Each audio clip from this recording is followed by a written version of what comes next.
بسم الله الرحمن الرحيم نحمده ونصلي على رسوله الكريم.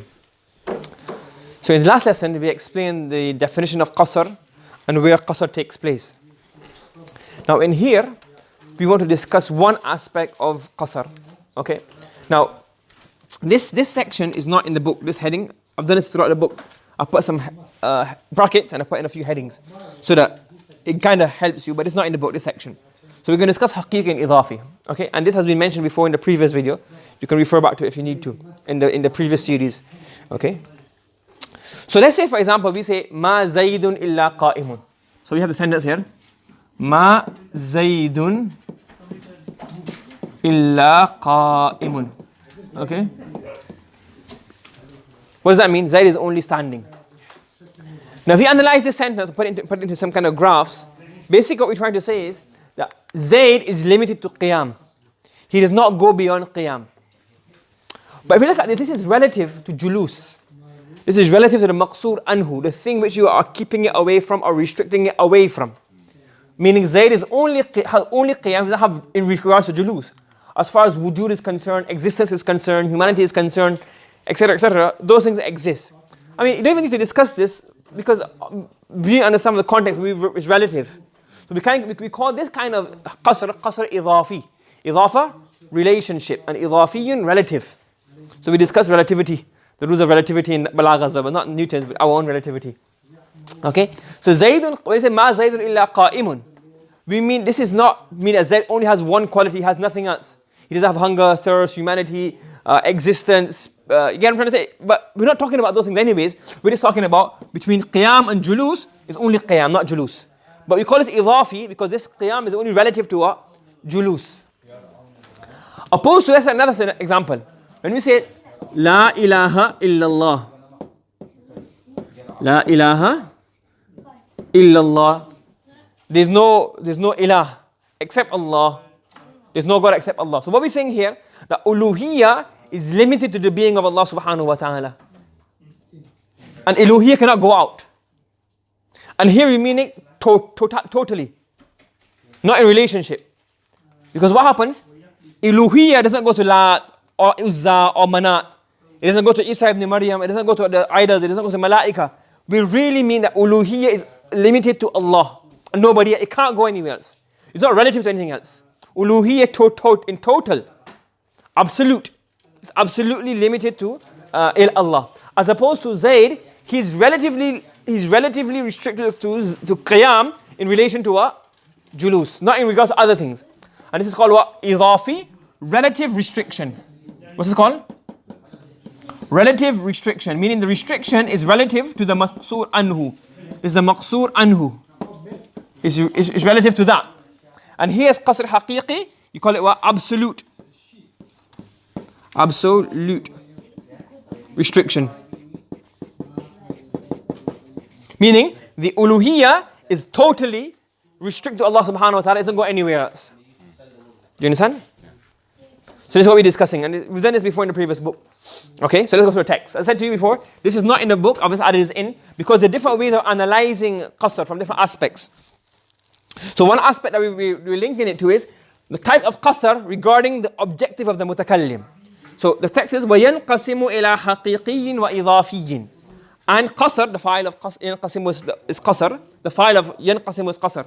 So yanqasimu, qasr is divided into haqiqi and idafi. And I said haqiqi is absolute and idafi is relative. So qasr can be divided into absolute and relative.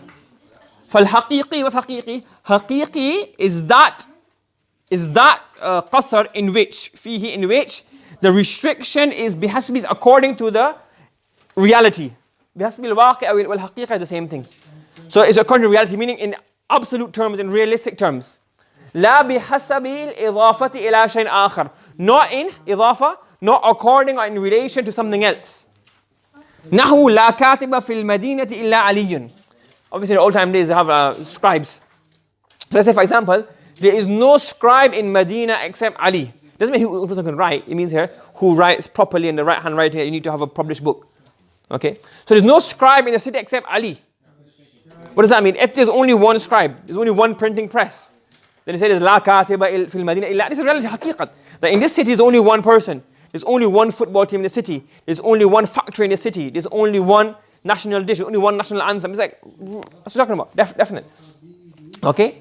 when will this be حقيقي? إذا لم يكن غيره فيها من الكتاب. When there are no other scribes apart from him in the city. That's حقيقة. والإضافي, and a relative qasr and a relative restriction is that in which ikhtisas is in regard to something else. For example, ما علي إلا قائم. If we say Ali is only standing, أي أن له صفة القيام لا صفة القعود. He has the attribute of qiyam, not the attribute of qu'ud. You understand? It's relative. So basically the qiyam, the doing restriction of Ali to qiyam is relative to sitting and not absolute. وليس الغرض, remember it's غرض, وليس الغرض نفي جميع الصفات عنه. And the objective and the purpose is not to negate all other all other qualities and properties from him. Okay? Do you understand? So here we got a few Quran examples. Let's discuss these now. When you say La ilaha illallah, what is this? We are doing what? Let's draw these up. What are these? We're saying what?